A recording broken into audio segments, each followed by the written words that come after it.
لله نحمده ونستعينه ونستهديه ونستغفره وأؤمن به جل وعلا ولا أكفره وأشهد أن لا إله إلا الله وأشهد أن محمدا عبده ورسوله أرسله بالهدى ودين الحق ليظهره على الدين كله ولو كره المشركون.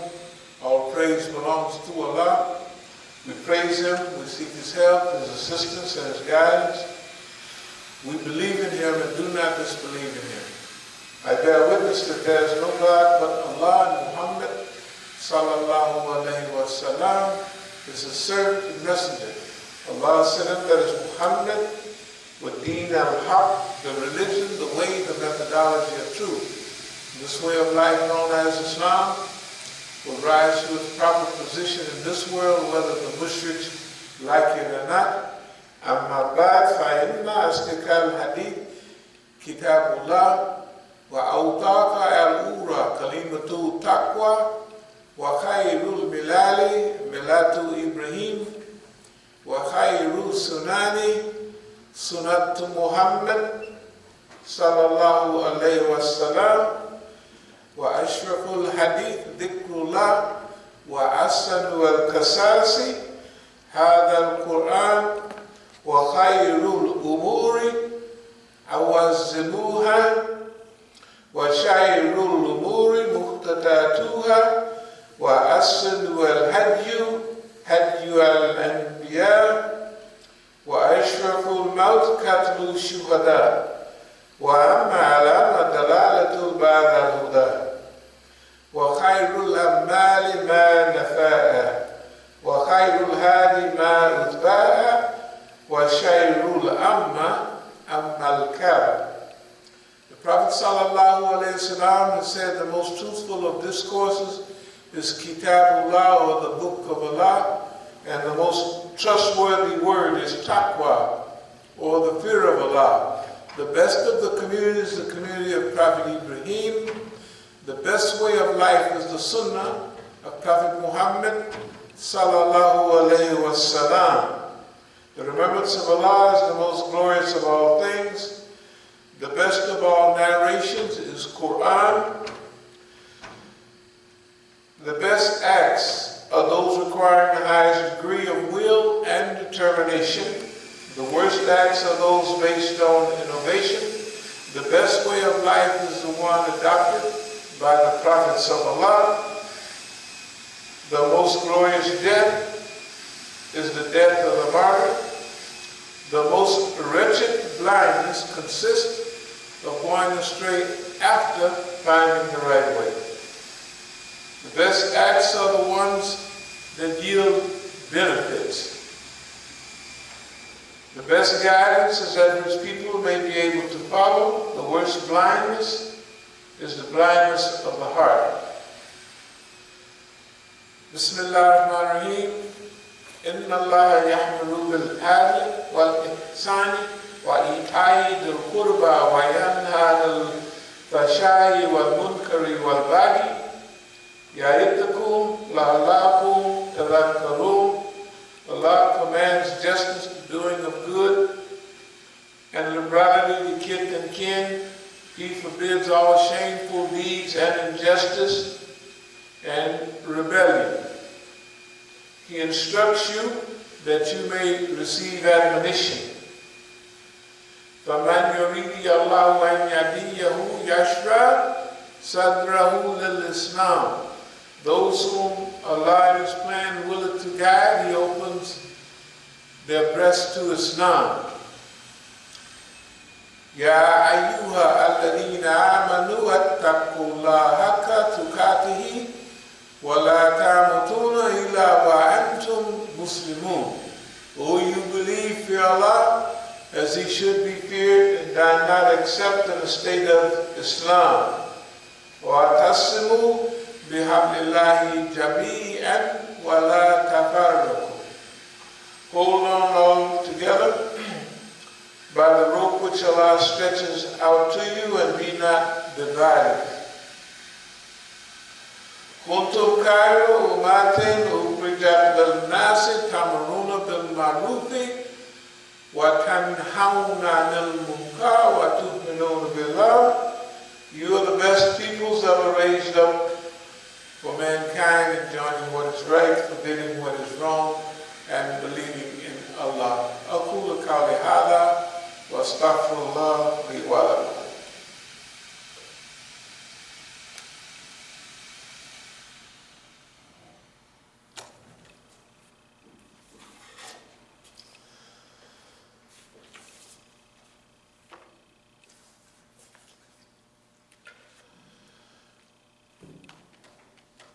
بسم الله الرحمن الرحيم الحمد لله رب العالمين والصلاة والسلام على خير المرسلين محمد النبي الأمي وعلى آله وصحبه أجمعين. أما بعد، يقول الله تعالى في القرآن الكريم: إن الله وملائكته يصلون على النبي يا أيها الذين آمنوا صلوا عليه وسلموا تسليما. اللهم صل على سيدنا مولانا محمد صلى الله عليه وسلم. We sent them with clear signs and scriptures, and we are sent down unto thee also the message, that thou mayest explain clearly to men what was sent to you for them, and that they may give thought. Do then those who devise evil plots feel secure that Allah will not cause the earth to swallow them up, or that the wrath will not seize them from directions that they little perceive, or that he may not call them to account in the midst of their going to and fro, without a chance of their frustrating him, or that he may not call them to account by the process of slow wastage. For thy Lord is indeed full of kindness and mercy.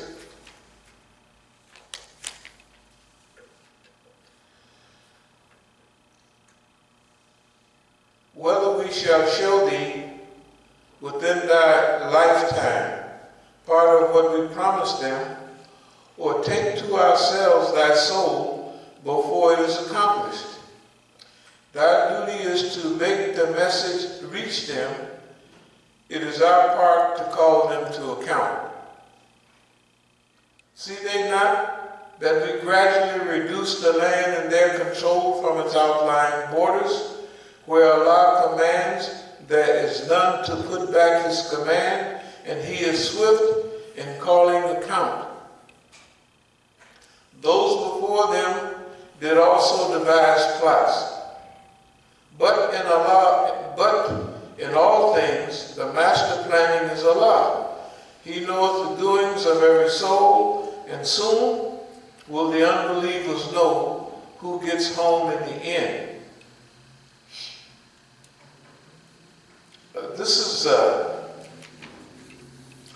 statement, a couple of ayats or several ayats that Allah subhanahu wa ta'ala has given us, and it gives us some food for thought about today and the time in which we're living. There's another ayat that says, hence, leave me alone with such as give the lie to the tidings. We shall bring them low, step by step, without their perceiving how it has come about. For behold, though it may give them rain for a while, my subtle scheme is exceedingly firm. Of course, you can see this is talking about the rise and fall of civilizations, the expanding and the contraction of governments and empires and what have you. And so Allah subhanahu wa ta'ala has made it very clear. I have a shirt on here, you can't see it, but it's one of the ones that we made called Boss Man Bites the Dust. And we have these same ayats that we read. In fact, there's a couple downstairs that we could show you. So, here's the idea for the day. We're going to read some commentary because we had promised ourselves that during this month we would do a lot of tafsir of Quran. You know, that means just reading a lot of the tafsir of the Quran or commentary on the Quran. But in going to do that, we sent them with clear signs and scriptures, and we have sent down unto thee the message, that thou mayest explain clearly to men what is sent for them, and that they may give thought. Do then those who devise evil plots feel secure that Allah will not cause the earth to swallow them up, or that the wrath will not seize them from directions they perceive not. From directions that they perceive not, it means that, of course, as some of the other ayats talk about, is systems always try to defend itself. Pharaoh had grandees and others, troops and armor, and it was to defend itself.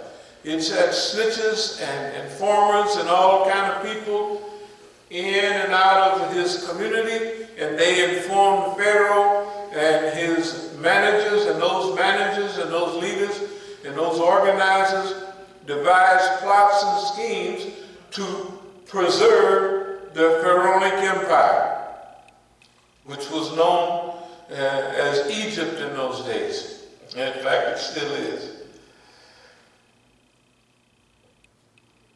But there's a process in history, and we see it in the rise and fall of empires. So if we look at Rome, Rome was the greatest ruler in the world for centuries, many, many centuries. And then it went through a process of slow wastage. That's what the Quran calls slow wastage. That means that it went through a process of decline. That means that no matter how many plans they had, the Quran says, وَمَكَرُوا وَمَكَرُوا اللَّهُ خَيْرُ مَاكِرِينَ. They plan and Allah plan, and the best of planners is Allah. So Allah already has His plan, and the non-believers have their plan. But Allah is the best of planners because Allah subhanahu wa ta'ala is the creator. He created them, and He gave each group of people their time for management, for rule, or what have you. Not so He'll see how they do, but so they'll see themselves how they do. And so the world will see how this thing happens. Now, if you look in the world today at Boss Man, the United States of America is being brought down, its image is being destroyed, and the leadership in America is being humiliated, especially during this time. And I don't know if y'all remember that we made dua some months back that, oh Allah, bring these people down with foolishness, make a fool out of them. You know what I mean? Turn them into clowns and turn them into buffoons. And this is who we got. We got Donald Trump. And every time that man comes on TV, right, he presents himself as a clown, as a buffoon, and as the most unknowing of the unknowers. He's a professional, I don't know. I mean, and it's so hilarious that it's thing that children know. Like, every child is taught to read a label on that bottle, right? And that bottle will say, if it's Clorox, don't drink this. If you happen to drink a little and get a spoonful of something, right, and swallow it, then call this number, right? Okay. And then head straight for the hospital or the doctor. Now, everybody knows that. But Don, he come to an idea, you know, that to him it makes sense. If Clorox is bleach and all of that will clean a surface, think about it, like this right here, and make it spotlessly clean. And on the bottle it says it will kill 99.9% of bacteria. Y'all ever see that? That's what it said. No? Or mostly all soaps is what it is. So Don come to a conclusion that if it will clean the outside, why, of course it would clean the inside. So what we want to do is encourage people to either drink it or inject it. This boy said inject it. Now I don't know how much y'all know about dope, but they got battery acid and stuff. It's called a hot shot. If you shoot that in you, bam, you dead. I think chemically, the closest thing you can get to battery acid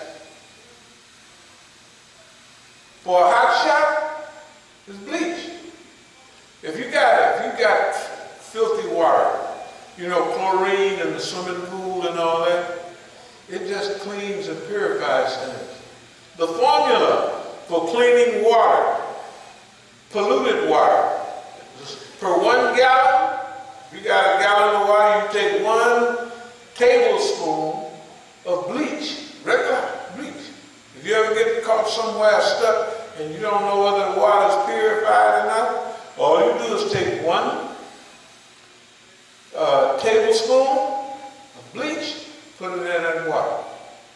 Let it set a minute and you can drink that water. If it's bacteria, if it's chemicals, got mercury in it, it don't do nothing with that. But if it's regular, any bacteria, but the formula is 1 tablespoon per gallon, not just take a pint, put it in a little flask like they got the whiskey and just turn that boy up and clean yourself out. Can you imagine the world went into a panic? And some people even tried it because, see, if an authority figure gives some advice, they think, well, he must know something we don't know. Now, I wouldn't do that usually. That boy, they had to have denouncing, and they had to have everything. The doctors, the lawyers, the engine chiefs, everybody was talking in the media about, please, right? Don't drink no bleach and don't inject nothing into your body like that. Okay? All of the things that are going on in the world, America's trying to blame China and everybody for this problem. But China picked up on theirs right away, bam! And now they're walking around doing what they want. Why? Because they had the means and they jumped on it right away. In Korea, Koreans right now are out running around, they party. Right? But you see the Koreans had full dress outfits on, and they had these breathers on it. They breathe through, it's filtered through their whole process. So the Koreans had the means and the methodology, and they cleaned everything up, and they waited a while, and now it ain't nothing in Korea. And the Koreans is out running around. So the Koreans and the Chinese who got hit first, right away, they cleaned it up. But you see the Koreans on TV, they had full face masks. The one working in medicine, they had full face masks. In fact, they had on one of them hazmat suits all the way, and they had breathers either right on their face or on their side. And you could see that they didn't breathe in nothing and they wasn't giving out nothing. Right? And then you see the great United States of America and the UK, how they handle it. Oh, Don said, well, shit, this will be over in about a week or two. We'll be back in business. This ain't gonna hurt us. Sounded like the Yahoo used to say, whatever it is, it ain't gonna hurt us but for a few numbered days, you know, like heaven and hell. He said, we ain't gonna be there but a couple of days. That's what they actually believe. Well, for a minute, or just to remind us of something. So that's the way Don was. So Don said, yeah, we ain't gonna be in this. That was a little over a month ago. Now the death numbers in the United States a little over a month ago was about 1,000, 2,000 or something like that. Maybe not even that much. But today I think it's 68,000. I don't know, let me just have it. 64,349. Now it changed all the time since I wrote this. 64, those are all real people. Hey man, now I mean, you know, first we was taking kind of easy, but it's starting to wait a minute. 64,000 people? That's starting to become a lot of people. And there's several thousand people right here in Maryland and Virginia and D.C. itself. Hey man, that's starting to be people. But Don said, don't y'all worry, we're going to be back in business in a hot minute. And then America, the great ruler, America pulled out of all the world organizations, and even the World Health Organization. They pulled out of that group, they call it, right? So the world was looking for leadership to the United States. And the United States failed on every point. It failed on the tools, the mask, they had no mask, right? They're getting it together now, better, but it still ain't, the people are saying we need better health care material. How is it that, I mean, the people that's caring for people are dying like flies. And his old homeboy over in Europe, in London, he was talking just like Trump. Oh, we're going to be all right. And he just got out of the hospital the other day. Yeah, he was laid up for 2-3 weeks with the virus. This making a fool out of people comes in many different ways. And so you look at the United States, it should be a leader of the world. It can't produce any of its own products. How can it be without things like ventilators and what have you? They showed pictures of some countries like Iran. They just got assembly. They producing ventilators in Iran. This stuff is on a decline. But America is on the incline, even today. And what are they doing? They're saying, we're going to let y'all go out and run around, and you know. And then the clown, liberate your states. And the people jump up. Look, I don't know if y'all saw the news about the white folks in Michigan. These are gun-toting Euros. Now, when the Black Panther Party hit the State House in California, the State Assembly in 1966, they panicked almost. That's how they banned guns in California. But in Michigan, you ought to see them. They standing there with their stuff at the State Assembly or the State Capitol and threatening the white woman that's the governor. You ought to do this, and you ought. And Don tweeted this morning, oh, those are some good people. Boy, he got some serious friends. Those are good people there. It don't make no difference whether 80% of the people in America say, we don't want to do no mixing. We don't want to die. We just don't want to die. You know what I mean? We don't want to be out there just going out, rubbing hands, and then dying. We don't want to do that. We don't want to participate in this folly, right, of opening up so soon that you don't know what the numbers are going to say. And then look at the economy. The economy then took a dive. What is it now? Can you imagine 30 million people? That's what they said yesterday. 30 million people are now on unemployment. Now that don't worry about that. 30 million people, that means it's double the people that needs money. But they only going to give it to the ones that's classified and certified money needers. But the ones that's been getting money on the side, which is most of the Latinos, a lot of the African Americans, and just a lot of Americans that want to get a little money on the side, they can't get none of that money. And the businesses, do you know what deficit spending is? America, the government, has to print money for the states. There's a whole 50 states, and probably at least 40 of them need money. Now these big states, Texas don't need money.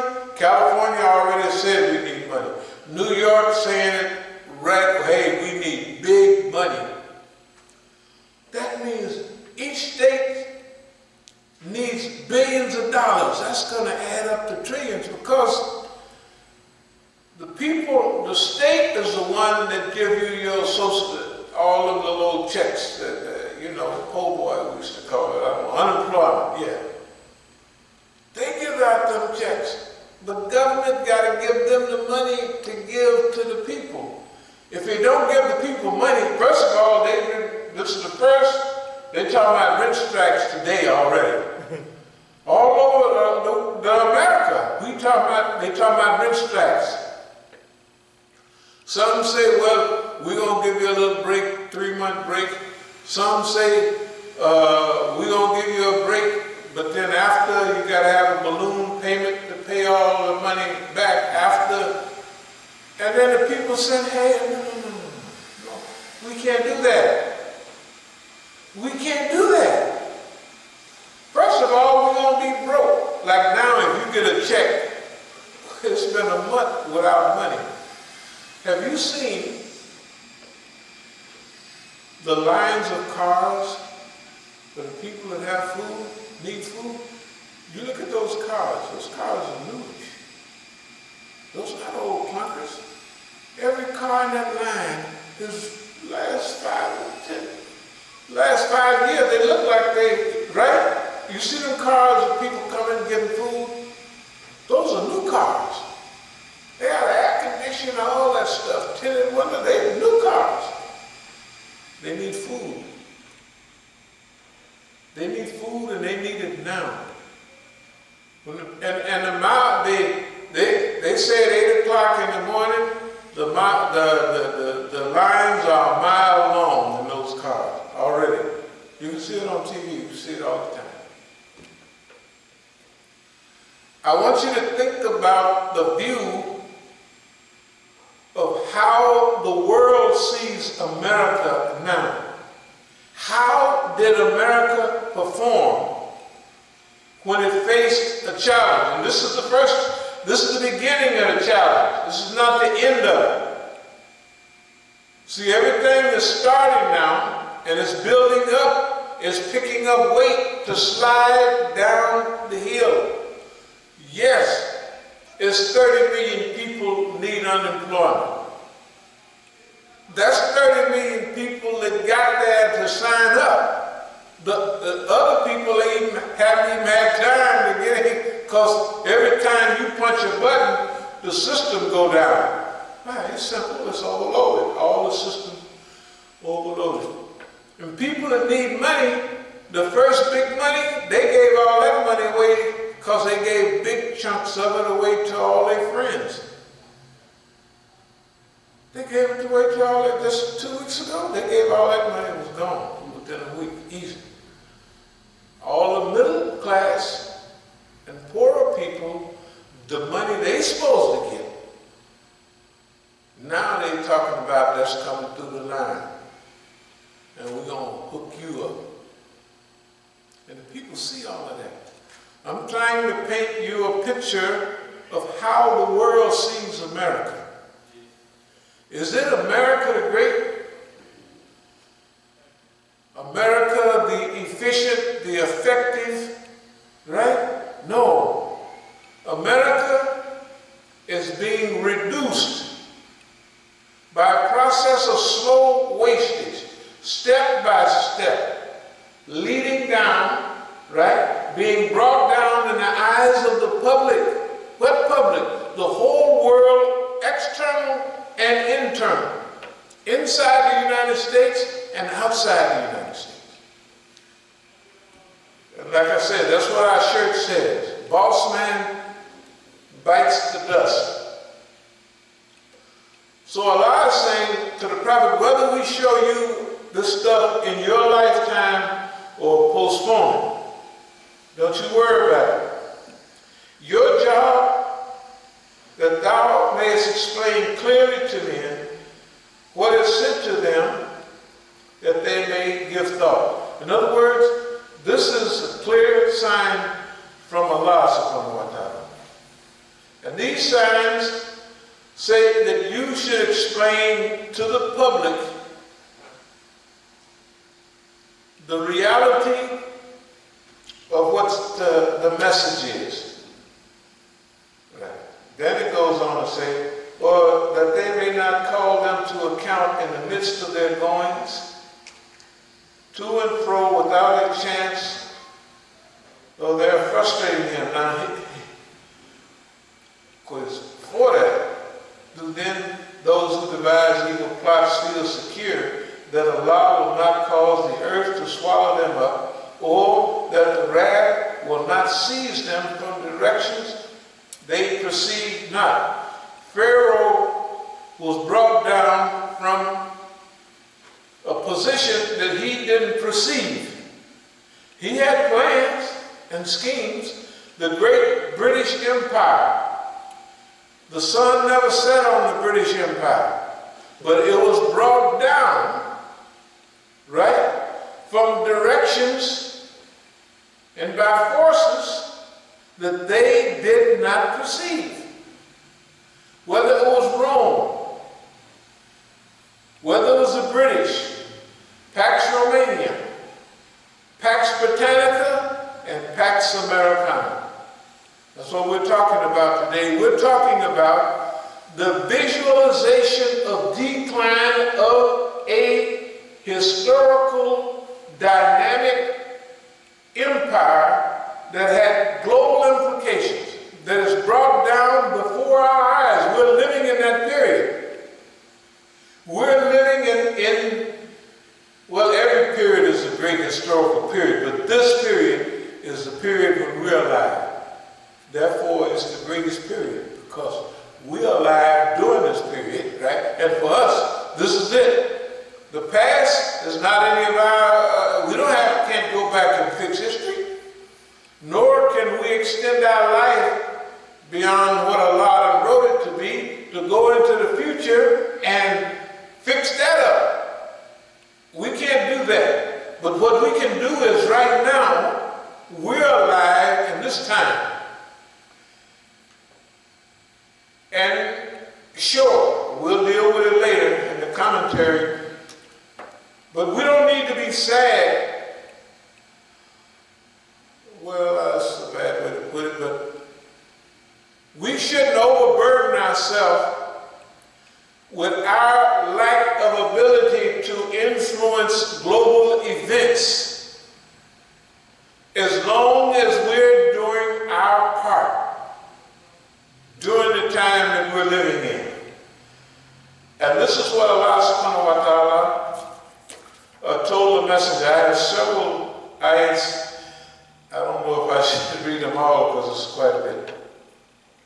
Whenever the Holy Prophet ﷺ felt that the people did not accept the message, in spite of his continuous preaching, he cherished the wish that Allah might send such a clear sign that they would have no alternative left with them but to accept the message. In this verse, Allah has commanded his messenger against cherishing any such desire, so as to say, do not show impatience at their obduracy, but go on performing your mission persistently in a way and order we are laying it down.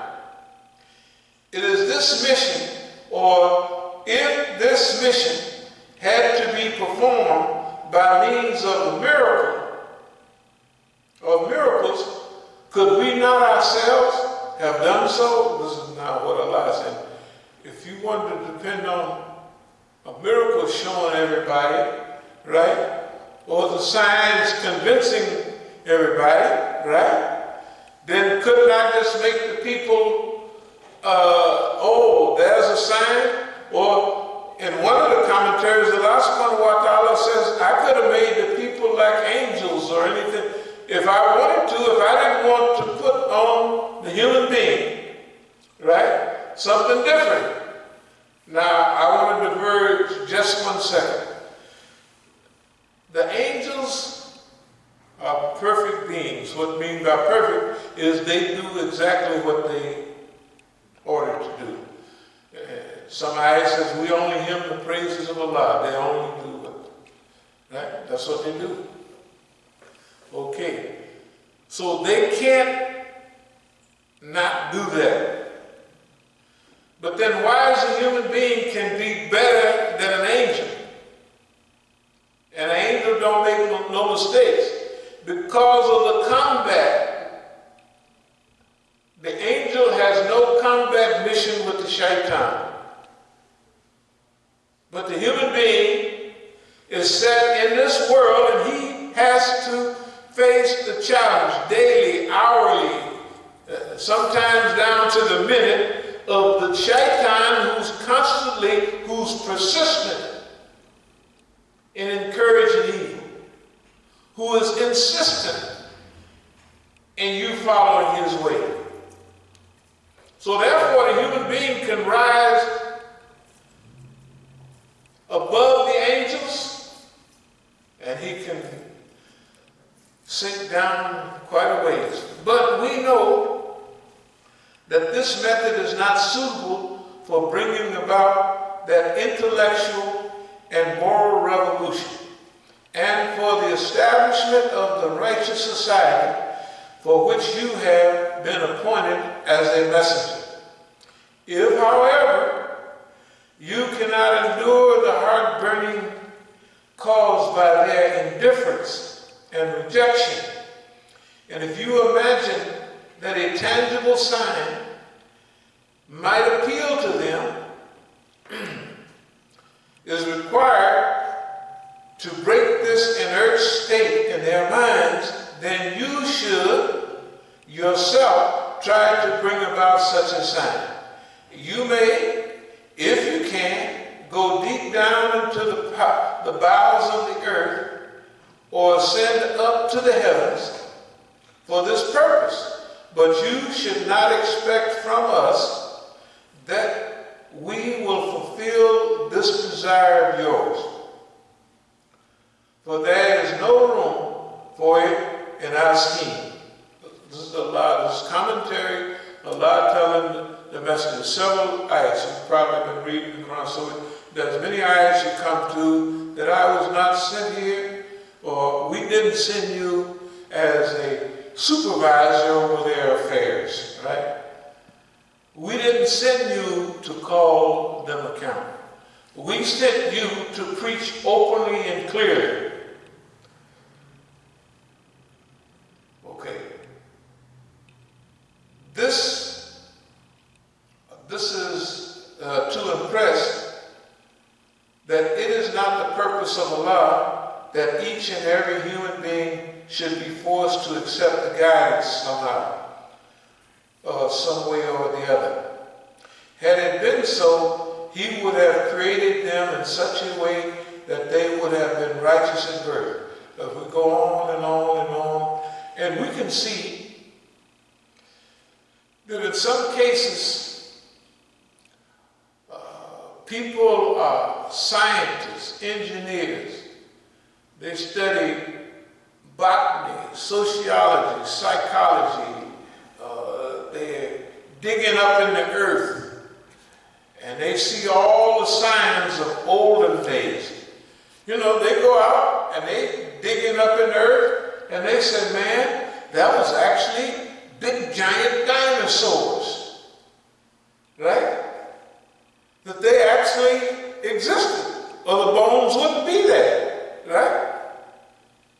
And they find digs all over the place, that those things really existed. Those things should, when they study astronomy, it would be difficult to explain even the size and complexity of the universe. It's unbelievable. Do they think it just happened? Right? Therefore, those things should convince them that Allah is real. Even, I think it was Einstein, they asked him, did he believe in God? He said, I believe in the God of Spinoza. And that's the one that reveals himself in the orderly operation of nature. So Einstein, they big brain, he said, this stuff that I'm doing, you couldn't do it if that wasn't created and put that together. Because that stuff works the same way all the time. It has rules, it has disciplines, it has all of that going for it, right? That's not luck or happenstance or evolution. They talk about evolution like, you know, me and you evolve. Hey, all of this universe, I know we've been here on this earth, it's been here, say 4.5 billion years, that's a long time. But that's not enough time, right, to put me and you together. From a one-cell animal, where did a one-cell animal come from? The Quran says, same thing the Big Bang Theory says, you know, that the earth was one solid mass and then we clove it asunder. And they have scientists now saying, yeah, the universe is expanding. That means that there was an explosion a long time ago. Where did that explosion come from? You can't get an explosion from nothing, right? Where did it all come from? These scientists, it should help them be guided. Those are signs that are so constant and stable, right, that it should lead. So it says, whoso observes such signs may enlighten the minds and their hearts with faith. But they seem to see no enlightenment. The minds and hearts and the face, they seem to see no sign to lead them to the reality. They don't see no signs. There's one guy, look here, and I'll read this. This is about Ikramah, son of Abu Jahl, who was an arch enemy of Islam, was led toward Islam by witnessing such a sign. Now this guy, his sign hit him. When the Holy Prophet ﷺ conquered Mecca, Ikramah fled to Jeddah and he sailed to Abyssinia, to Ethiopia. During the voyage, there came a furious storm which threatened to sink the boat. At first, the passengers began to invoke their gods and goddesses for help.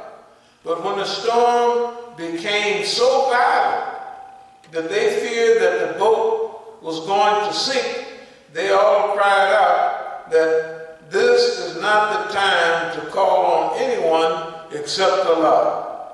Because remember, the Arabs, all the people in the area, they knew that they had little petty gods, but they knew in their mind that there's a big one up there running the show. So, because he alone can save us, is what they said when they thought they was going to sink. This opened the eyes of Ikramah and the locked doors of his heart.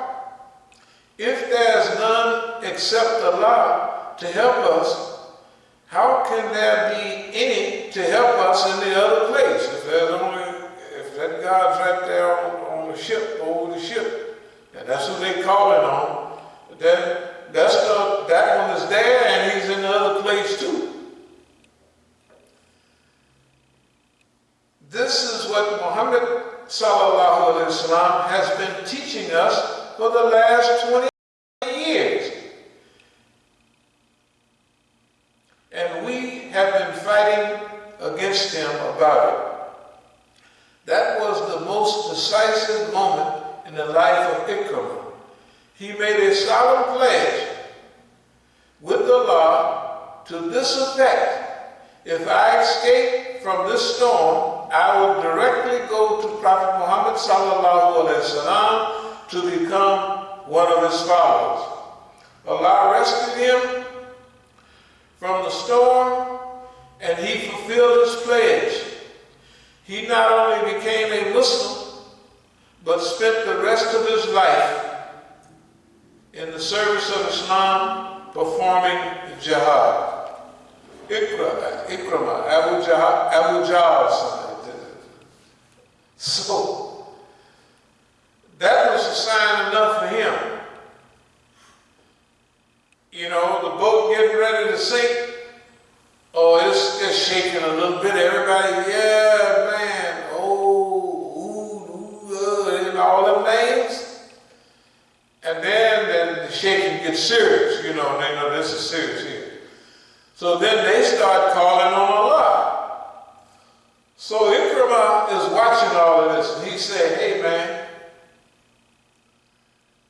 And he says to Allah, if you get me out of this, you don't have to worry about me no more. I'm headed back home. I'm going to this man. He been telling us there ain't no God but Allah for 20 years. And we've been fighting him day in and day out about it. And I'm on the run. I run off from Mecca to get away from his rule. Right? They didn't capture Mecca. So he's going to go to Ethiopia, Abyssinia. So he comes across, this is almost like Job, you know, almost something like that. When he look up and see what's going on, that sign alone rescued him. And he went back, he became a Muslim, and he fought in jihad. You can find his history amongst the Sahaba. He fought in jihad for the rest of his life. Almost every jihad. Now, there's another one. That is, it is not a part of my duty to make you see what you would not see and to make you understand what you would not understand. Nor am I responsible for bringing down a scourge on you if you would not see or understand. The only duty that has been assigned to me is to make quite plain to you the destination or the distinction between truth and falsehood, nor that I have done, now that I have done my duty to you, you have rejected the truth. The evil consequences of which I have been warning you will appear in due course. Remember, I'm not here to watch over your deeds. I'm not here to command you. I'm not here to make you do anything. It says that. In the sentence, I am not a keeper over you. Allah is speaking in the first person to his prophet on his own behalf. Up here it says, I am not a keeper over you. Is this. My only duty is to present it before you. Then it is for you to open your eyes to see it, or to keep your eyes shut like a blind man. It is not my duty to force open your eyes of those who deliberately keep them shut, and to make them see what they do not want to see. In other words, it's very clear. As we're doing whatever we do here, we might have our personal goals and, dreams. We cannot let our personal hopes for the people get in the way of the spirit of revelation. Revelation that was the Prophet Muhammad sallallahu alaihi wasallam that told him, and he's a prophet, that I am not sent here as a supervisor, as a guard, as a director over your affairs.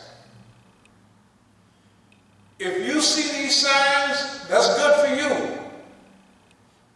If you don't see the signs, it must be because Allah has set a seal over your heart. And that seal is set not by Allah making it your heart harden. If Allah did that, that would take away your free will. خَتَمَ اللَّهُ قُلُوبِهِمْ وَعَلَىٰ سَمْعِهِمْ وَعَلَىٰ أَبْصَارِهِمْ غِشَاوَةٌ وَلَّهُمْ عَذَابٌ عَظِيمٌ. Allah placed a gishawa over your eyes and over your heart as a seal. A gishawa is a veil. Like if the windows have one Arab, he said, no, gishawa is like a veil. It says if there's light outside, you could see the light through that, but you couldn't see the shapes of things. You couldn't distinguish what it was, but when it gets light, you can see that light is out there, right? So this gishawa and this khatam, the seal, the lock, is placed over the hearts of people is because their own predisposition toward ignorance, right? Their own desire to remain in the state that they're in. So that's where the rules and guidelines and regulations of Allah, it means this. This is another one. This is all on the same subject. And I'm not reading all of it, but most of it, because let's call it a little bit of tafsir. It means this. You have been appointed to invite the people to the message and not to keep watch over them like a police inspector. Therefore, your only duty is to present the message to the people and try to convince them of the truth.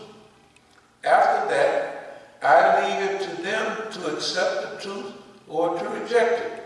You have not been appointed to force people to accept it so as to leave no worshiper of falsehood within the range of your prophethood. In other words, this is something, the Prophet, peace be upon him, was a really kind and loving person, and he just wanted everybody to, hey, this is good for you. And he wanted them to accept it. But guess what? A lot of people didn't accept it. So Allah saw this burning in his heart, his desire for his people to find the right way. his people were totally misled. They were mainly drunkards. They were drunkards, the people in Arabia.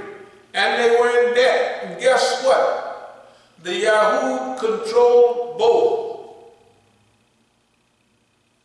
When this revelation started coming, we'll go through some of it a little later, and it talks about the people talking about certain things that Allah subhanahu wa ta'ala arranged this Quran in an evolutionary way so that it would evolve into the hearts of the people. And then the people would see, right, what was good, and they would begin to accept it. Now the Yahud controlled two things. He controlled the alcohol industry, and they controlled the usury industry. They were loan sharks. So technically, the Jews kept the Arabs drunk and broke. Does that remind you of any people in modern time? They drunk and broke. But if they ever unified, boy, there's something going on. Don't you remember that the Yahud came into the Masjid in Medina and saw the warm feeling of all the Muslims? And the Yahud looked in the window and he came in and told them, he said, don't you remember, this guy killed your uncle, this guy killed your brother. Then the Muslims started arguing with each other. This is in Medina.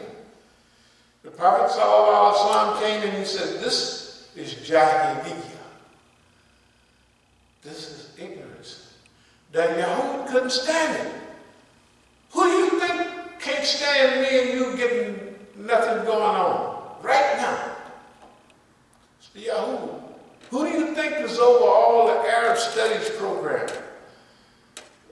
When I studied Arabic once in Indiana and I wanted to tighten it up a little bit, I went to UC Berkeley. The teacher was a friend of mine, you know, and just came back from Egypt. In fact, there was a white lady, and she was teaching Arabic to everybody. Everybody in the class was potential, getting ready to be agents to work in all of the Arabic institutions and to brainwash the people and mislead the people. This was 35 years ago. Ever since I can remember, every drop of information that comes to us is channeled through them. Right? Today, some of our people have got a little, they're trying to get in there, but if you're going to find out about Islamic information, it's going to come through Yahud. If you're going to watch anything coming to us about Islam through the media, it's going to be chopped up and misdirected and refried and recooked, and it's going to come through Yahud. That's why everybody have a serious misunderstanding of Islam in the United States and in the world. Why? Because it's coming through Yahud. The Yahud just got today Hezbollah put on the blacklist or something like that in Germany. Why? Why? Because the Yahud has infiltrated all the German, all of the Western CIA type organizations, security services, and they blackmail them all. They sit in there and they hang and they get information on them. And then they go and blackmail this person. Pretty soon they're all the way up to the top. They're all the way up to the top all over the world. The same evil mind that was directing the Yahud in those days is the same mind that is directing the Yahud. Now when I say the Yahud, I mean the Israeli type. I don't mean the good Jewish people of the world. I don't mean them. We speak with them all the time. In fact, the rabbis and those guys, the brothers will tell you, we had a demonstration out there on the lawn, and when they saw me, they said, oh, he pointed to all of his young rabbis with all the curls. This is our friend. Remember that? He said, this is our friend. Talking about me. So then, you know, because we've learned to distinguish who is who in detail. Okay, now we'll move toward a close. So the Prophet ﷺ was not appointed to make us follow this truth. But we have to remember, in the rise and fall of civilizations, the American civilization is in trouble. And I'll close by rereading this step-by-step decline.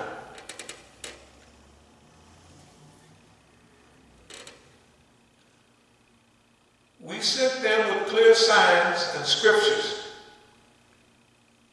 and we have sent down unto thee also the message, that thou mayest explain clearly to men what is sent for them, and that they may give thought. Do then those who devise evil plots feel secure that Allah will not cause the earth to swallow them up, or that the wrath will not seize them from directions they little perceive? In other words, don't worry about boss man. Boss man is headed down, and there seems to be no break or slowdown. This is the way it appears to us, that there's nothing. See, when Allah set a plan, it ain't nothing you can do about Allah's plan. You can stop Company XYZ's plan, you know, against you, or your competitor down the street. You can stop their stuff, or you can short stop it. But when Allah hooks you up, that tractor beam that Allah has created got you tracked, and you headed, you just caught. There ain't nothing you can do. If you try to do something economic, won't let you do it. That anything you do, if you give money away, fine. You'll protect the stock market for about 2 weeks. That's okay. No problem. No problem at all. But it's going to increase your debt. It's going to increase your debt more so far, right? That this may be the last straw. See, you don't know which straw gonna break the camel's back in this debt. But they done dropped the debt pill, and they just threw it away. They said, we're gonna spend money. Now they got to spend money. They want to spend it. They got to keep everybody with a pocket full of money. Why? The people are not gonna put up with being broke.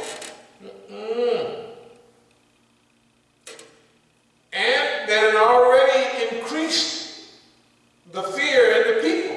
All the money they gave away, they gave it to their homeboys first. Now they got all the people watching them closely. They got them watching them very closely. They said, this is what you did in 2008 and 9. We're going to watch this. You give them all the money, they too big to fail, and we too little to fail. Well, we should have been. They didn't give the people nothing. They took their houses. Do you know the increase in homelessness in California and all those places is because what happened back then? It was already headed that way.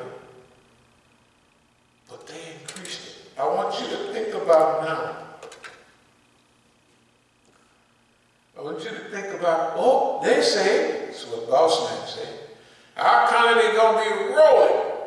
and took by the end of this year. That's not possible.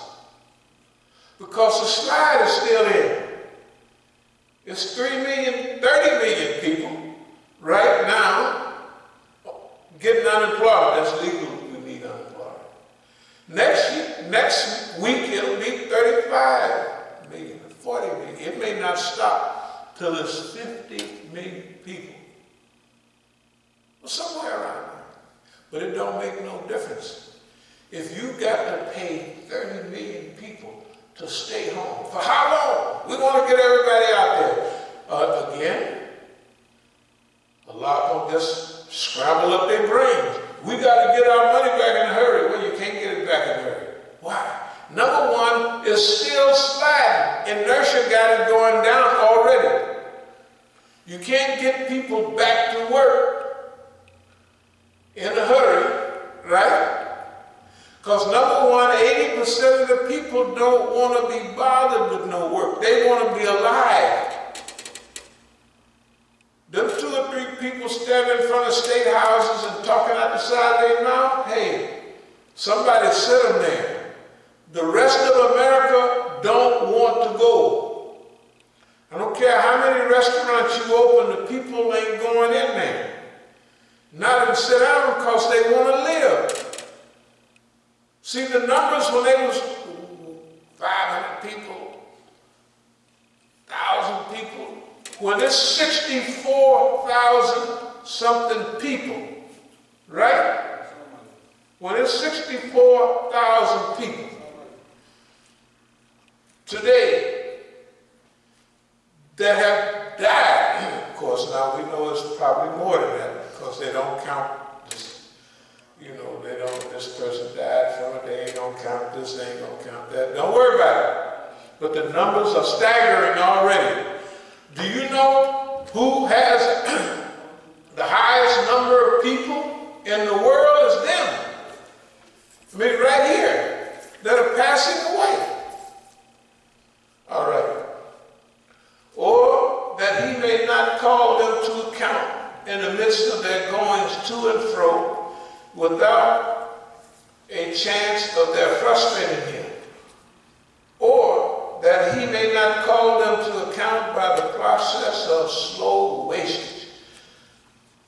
Slow wastage is what's happening. The idea about America being the great. America, the great production engineers, they can't produce even stuff for themselves. One governor happened to have a Korean wife. She got on the phone, the other guy on the phone was telling her, look, girl, tell them people what we need over there. They're your home folks. And she told them, and they sent it over. And you know what the governor had meeting the plane? It might have been a lady in Michigan, I don't know. She had the state police there. You know why? So the government wouldn't hijack the shipment. Let me go over that again. Go turn it on the news. Maryland. Huh? It was Maryland. Yeah, it's Maryland, right? Throw a rock. There it is, Maryland, right there. The governor of Maryland is married to a Korean lady, right? And so he called Korea. He saw all that fancy stuff they got. He said, we want some of that. Whatever, don't worry about it. We said, what's the number? Don't worry about it. That stuff you got there, send us all of that you can. And then his wife told the company over there in Korea.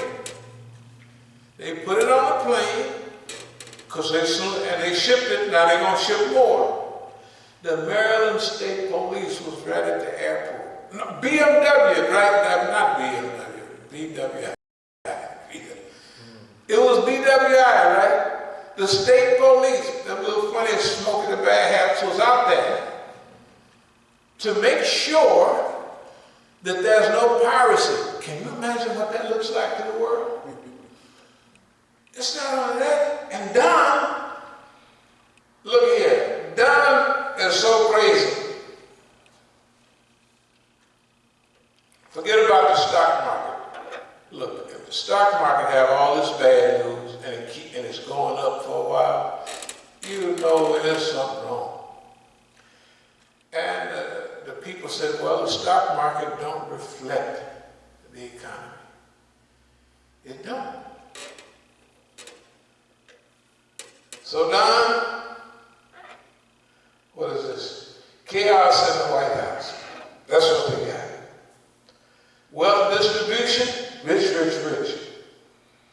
U.S. global leadership, buffoons, clowns, numbskulls, idiots are in the White House. And that's what the other white folks call them all day long.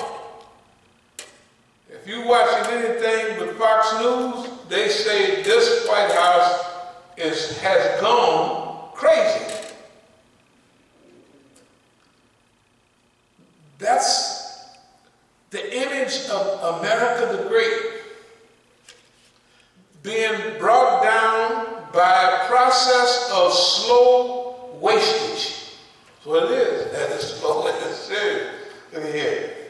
See, all this can happen before the rise and fall of nations. Each one that is brought down, they think they're going to be there forever. The Ottoman Empire was there for 500 years. Uthmaniyya came down, sick man in Europe. The Roman Empire must have been there if it was Constantinople in about 1453. Well, for 2,000 years, the Roman Empire, 500 BC, right? Up to then. That's how the Romans was bad all that time. Then they came on down. They broke up. America, 20th century was the American century. And that was a time when no matter how mean and brutal America was, nothing happened. They could enslave blacks, put stripes all upside our head and back. It didn't make no difference. They kept on expanding. Manifest destiny. They killed all the Indians. There was 6 million Indians here, and there was around, when I was a kid, they said there was around 200 and some thousand. I remember a number of 247,000. I don't know if that's accurate or not, but it wasn't hardly no Indians left in America. The American Indians. First Nations peoples. Right? They stole it all. They put them all on reservations. Took the whole thing. And they were still a great democracy. The city on the hill, the beacon light, give us your poor, give us your humble, and all of that, you know, the Statue of Liberty. But you could take a look at the Statue of Liberty. Down at the bottom, it's got all these chains. You know what that represents? Like I'm lying, go to see the Statue of Liberty. Well, just tap up Statue of Liberty and look at the bottom of it. Give us your poor and your humble. One of the Negroes, must have been Booker T. Washington or one. In the 1890s, he gave a speech. And he said about immigration, you bringing those immigrants here to do all of this work. He said, why not us? We have followed you tearfully to the grave. Talking about Negroes, he said, we have followed you tearfully to the grave. You know, when white folks died, how sad Negroes was? They was really sad. Some of them didn't have no sense, but they was some of them was sad. You know, and they repaid them with blessed verse 1896, I think. Anyway, separate but equal, of course. So, global leadership, they don't have it no more. They're trying to blame China. Look, everything that the U.S. needed was produced overseas. And they did that to themselves. The Chinese didn't do it to them. They just figured, read the old books, Deindustrialization of America, 1980s. That's what they said. Americans in 1980, I remember some of my friends coming by, and they worked at GM. They made $20 an hour in 1980, that's 40 years ago. And the poor Negroes made $15 an hour in the middle class work. But GM got so much money, you know. But GM had run itself crazy. Planned obsolescence. Planned obsolescence. They want people to buy new cars all the time, so they make the cars to last 2 years. And then they fall apart.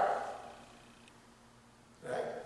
I remember the 1969 Cadillac had 50,000 and 5-year warranty. The 1970, you hit it and it'll fall, it'll bump you, it'll knock a hole in it. It had 1 year and 12,000 miles.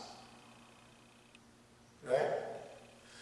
But the Japanese cars, the Toyotas and all of that, they burn a little gas, and the American cars, y'all probably would remember this is a different time. You can't imagine a 4-barrel carburetor. If y'all remember what carburetors was before fuel. Carburetor. 4-barrel, that means it was 4 jets sucking up gas, and you got mileage. You got 9 miles in the city and 11 on the highway. Right? The Japanese cars, all of them, you know, they used to have a saying, so goes GM, so goes America. What's good for GM is good for America. That was in the 50s and the 60s. It ain't so anymore. Why? Because you got to go and find a car made by GM in America. Most of the police cars and all that. The rest of the cars are Mitsubishis, Toyotas, Hondas, everything, right? But the Euro make a few good trucks. All that finished. He cut his own throat. He cut his own throat. What is he doing now? Cutting his own throat. He's cutting his own throat, right? In fact, Chairman Mao used to have a saying, the people who are like that are cutting the feet to fit the shoes. You know, when they used to make shoes, you cut the shoes to fit the feet. Right? Those people like that are cutting the feet to fit the shoes. They make the shoes already, and then they cut the feet, destroy it, self-destruction, to fit the shoe. We'll wrap up with 1 or 2 more here. Those before them that also devised plots, but in all things the master planning is Allah. He knoweth the doings of every soul, and soon will the unbelievers know who gets home in the end. The people already made plots and plans, and what we want to say is this in closing. Dear believers, we live in a unique time. And sometimes we get kind of hung up in our own little goals and what we want to do and what part we would like to play. But Allah tells us, just take it easy. As He told the Prophet ﷺ, it's not your job to be a police officer over the people or to make them do anything. If they miss our signs, that's up to them. It ain't on you. You can show them sign after sign, lecture after lecture, this after this, year in and year out. You cannot get upset at them for them rejecting those signs, right? That's on them, right? It's not your job. Your job is to teach the message openly and clearly. It's Allah's job to call the people to account, put them to account. That's a big message because the Prophet ﷺ was a kind-hearted man. And kind-hearted people want their people, hey man, this is good. I wish y'all could get a bunch of this and take it home with you and try it. That's what they are. If you put it out there and it's there for them to take it, if they don't take it, if they not miss the signs, they reject the signs. They could train themselves so that they don't see or don't recognize or don't understand the signs because they don't want to. So they close up their heart to this reality. If we want to play a proper role in this time we're living, and we want to try to maybe not make up for, but deal with some of the sadnesses in our history as a people. Every time we cooperate with this satanic system, we are almost to a letter rejecting the call people that was brought over here. Some of them were brought over here. Some of them jumped off them boats so they wouldn't get here. And when one jumped, they all chained together, right? So they take everybody with them. Try to hear those voices. Don't you remember me? Do you remember me? Oh, you don't think about your own little this or your own little that. That's good. But this is the thing that the people who have good in their heart, it works on them. But Allah sent them the message. It ain't your job. You're not responsible. You can't make them do nothing. They'll look you in the face year in and year out and go right on, avoiding obvious things. You're not a police officer or a sergeant of arms to manage their affairs. This helps you keep working, but you can't be depressed because it ain't gonna have nothing to do with you. You ain't gonna that's all right. You just have to keep on looking for better and better ways to bring that truth out. If you get to be 90% or almost 95% accurate on forecasting the direction in which the world is going in detail and nobody else is even getting close, it's all right. Just keep on rolling. Right? It ain't your job. It's not your job. It's not your responsibility to outdo the whole world. But if they jump on that boat, they jump on the U.S.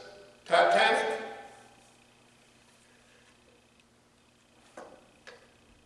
ain't no sense if they just getting on that boat and you said, don't get on the USS Titanic. And they said, I'm getting on this boat. The white folks is on this boat. All these rich people, John, Jacob, Astor, all them folks is on this here boat. I'll close with this. You know, y'all may not have been aware of a lot of Jubilee singers, and you may not have been aware of some of the historical realities. They said Jack Johnson wanted to get on the Titanic. They wouldn't let him. I'm not saying black people was glad, but you have to listen to the music. Around 1912, 1913, how happy they were about something. They were happy. Yes, they was. They were happy that all went to the bottom. So it shall be written, so it shall be there. I'm trying to tell you, it's a long story. O Allah, we seek thy refuge from anxiety and grief. We seek thy refuge from lack of strength and laziness. We seek thy refuge from cowardice and niggardliness. We seek thy refuge from being overpowered by debt and the oppression of men. O Allah, suffice us with what is lawful. Keep from us what is prohibited. With thy grace, make us free from want of what is beside thee. Ameen. We come at this.